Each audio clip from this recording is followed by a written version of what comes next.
नमस्कार विद्यार्थी मित्रांनो, आजच्या व्हिडिओमध्ये आपण TET 2026 साठी सामाजिक शास्त्राचे अतिसंभाव्य तसेच प्रीवियस इयर क्वेश्चन पाहणार आहोत।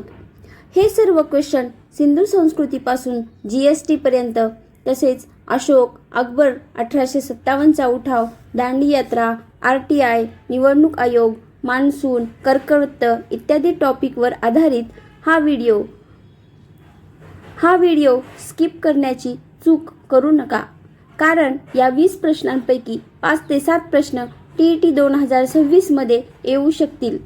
जर तुमचं टार्गेट 90 किंवा 90+ गुण असेल तर व्हिडिओ शेवटपर्यंत नक्की पहा आणि ही टेस्ट सोडवण्याचा प्रयत्न करा।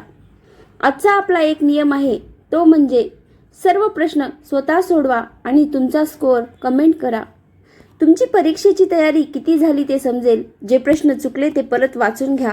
व्हिडिओ आवडला तर लाईक करा, शेअर करा आणि महाभरती अकॅडमी चॅनलला सबस्क्राईब करा आणि हा व्हिडिओ आपल्या मित्रांसोबत सुद्धा शेअर करा। चला सुरू करूया आजची टेस्ट।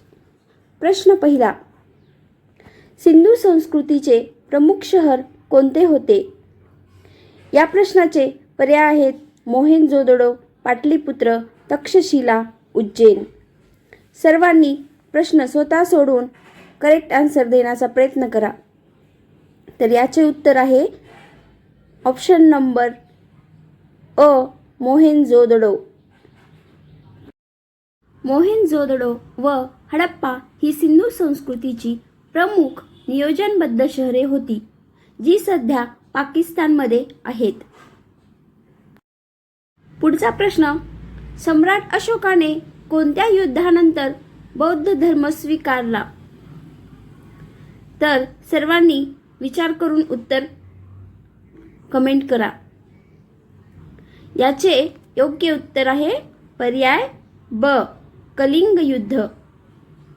सम्राट अशोकाने कलिंग युद्धानंतर बौद्ध धर्म स्वीकारला। कलिंग युद्धातील मोठ्या रक्तपातामुळे व्यथित होऊन सम्राट अशोकाने बौद्ध धर्म स्वीकारला व अहिंसेचा मार्ग अवलंबला। प्रश्न तिसरा, मुघल साम्राज्यातील सर्वात प्रसिद्ध सहिष्णू सम्राट कोण मानला जातो? या प्रश्नाचे अचूक उत्तर आहे पर्याय क, अकबर। मुघल साम्राज्यातील सर्वात प्रसिद्ध सहिष्णू सम्राट अकबर याला मानले जाते।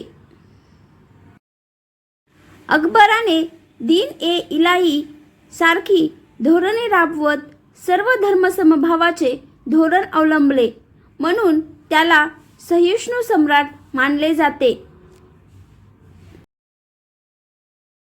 प्रश्न क्रमांक 4, भारतीय राष्ट्रीय काँग्रेसची स्थापना कोणत्या वर्षी झाली? या प्रश्नाचे योग्य उत्तर आहे पर्याय ड, इसवी सन 1885। राष्ट्रीय काँग्रेसची स्थापना 1885 मध्ये झाली। ॲलन ऑक्टेव्हियन ह्यूम यांच्या पुढाकाराने इसवी सन 1885 मध्ये भारतीय राष्ट्रीय काँग्रेसची स्थापना झाली। चला आपला पुढचा प्रश्न आहे, 1857 च्या उठावाची सुरुवात कोठून झाली असे मानले जाते? हा प्रश्न खूप वेळा एक्झाम मध्ये विचारण्यात येतो आणि आता सुद्धा विचारला जाऊ शकतो। या प्रश्नाचे बरोबर उत्तर आहे पर्याय अ, मीरत। 1857 चा उठाव मीरत येथील शिपायांच्या बंडापासून सुरू झाला व नंतर तो देशभर पसरला। या ठिकाणी आपले 5 प्रश्न कंप्लीट झाले। किती प्रश्न बरोबर आले ते कमेंट करा। 5 पैकी किती? प्रश्न क्रमांक 6, महात्मा गांधींनी मिठाचा सत्याग्रह म्हणजेच दांडी यात्रा कोणत्या वर्षी केला? हा सुद्धा प्रश्न खूप वेळा रिपीट होत असतो। याचे बरोबर उत्तर आहे पर्याय ब, इसवी सन 1930। इसवी सन 1930 मध्ये गांधीजींनी साबरमती आश्रमापासून दांडीपर्यंत पदयात्रा काढून मिठाचा कायदा मोडला? प्रश्न क्रमांक 7. चले जाओ भारत छोडो चळवळ कोणत्या वर्षी सुरू झाली? या प्रश्नाचे योग्य उत्तर असेल पर्याय क. इसवी सन 1942. इसवी सन 1942 मध्ये मुंबई येथील अधिवेशनात गांधीजींनी चले जाओ चळवळीची हाक दिली. प्रश्न क्रमांक 8. जगातील सर्वात उंच पर्वत शिखर कोणते आहे? हा सुद्धा प्रश्न खूप महत्त्वाचा आहे. या प्रश्नाचे अचूक उत्तर आहे पर्याय ड. Mount Everest. माउंट एव्हरेस्ट हे हिमालय पर्वतरांगेतील जगातील सर्वात उंच शिखर असून त्याची उंची सुमारे 8,849 मीटर आहे. माउंट एव्हरेस्टची उंची सुद्धा विचारली जाऊ शकते, तर याची उंची आहे 8,849 मीटर. प्रश्न क्रमांक 9.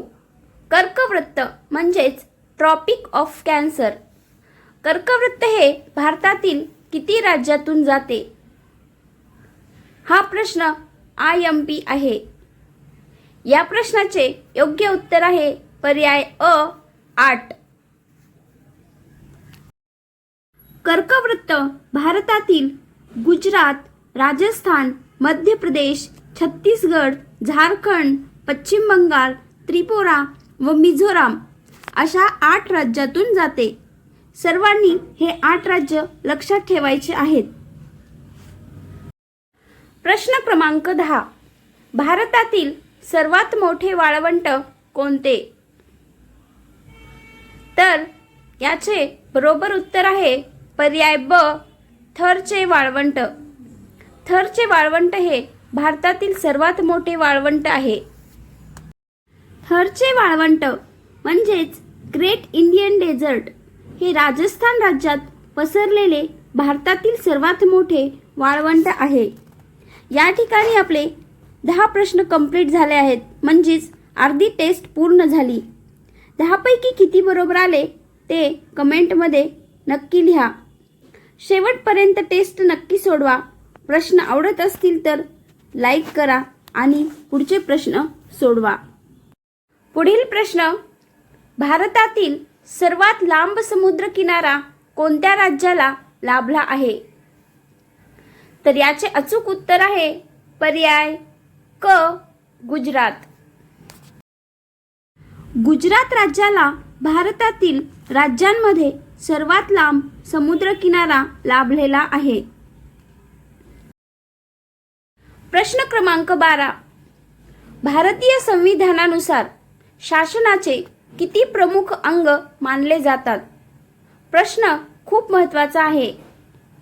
याचे योग्य उत्तर आहे पर्याय ड. 3. भारतीय संविधानानुसार शासनाचे प्रमुख 3 अंग मानले जातात. ते कोणते पाहूया. कायदे मंडळ म्हणजे विधिमंडळ, कार्यकारी मंडळ म्हणजे शासन व न्यायमंडळ अशी शासनाची 3 प्रमुख अंगे मानली जातात. प्रश्न 13. भारतातील निवडणुका घेण्याची जबाबदारी कोणत्या स्वायत्त संस्थेकडे आहे? याचे बरोबर उत्तर आहे पर्याय अ. निवडणूक आयोग. भारतीय निवडणूक आयोग ही स्वायत्त घटनात्मक संस्था देशातील सर्व निवडणुका पारदर्शकपणे पार पाडण्याची जबाबदारी सांभाळते. माहितीचा अधिकार कायदा म्हणजे RTI भारतात कोणत्या वर्षी लागू झाला? याचे योग्य उत्तर आहे पर्याय ब. इसवी सन 2005. माहिती अधिकार अधिनियम म्हणजेच RTI ॲक्ट इसवी सन 2005 मध्ये लागू झाला, ज्यामुळे नागरिकांना सरकारी माहिती मागवण्याचा अधिकार मिळाला. यावरती सुद्धा एक्झाममध्ये प्रश्न विचारण्यात येतात. पुढचा प्रश्न पाहूया.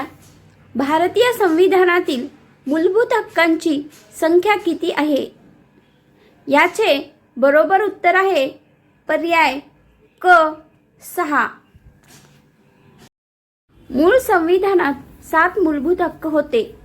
संपत्तीचा हक्क वगळल्यानंतर सध्या 6 मूलभूत हक्क अस्तित्वात आहेत. आपले आत्तापर्यंत 15 प्रश्न कंप्लीट झाले. यापैकी किती बरोबर आले ते नक्की कमेंट करा. पुढील प्रश्न हाय प्रोबॅबिलिटी आहेत, नक्की सॉल्व करा. प्रश्न क्रमांक 16.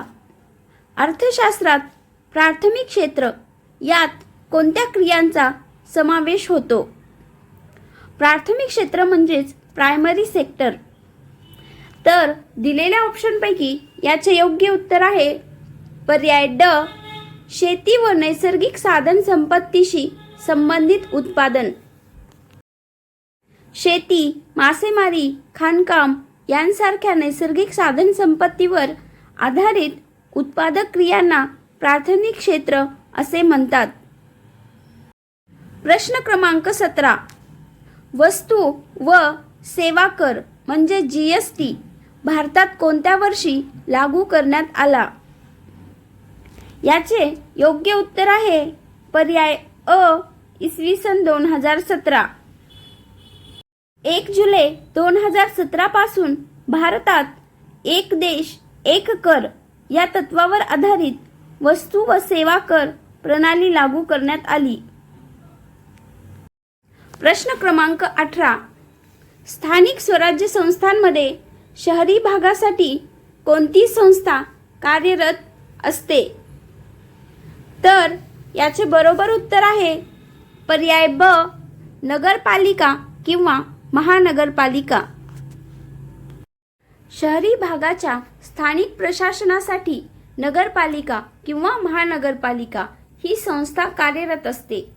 तर ग्रामीण भागासाठी त्रिस्तरीय पंचायत राज व्यवस्था असते.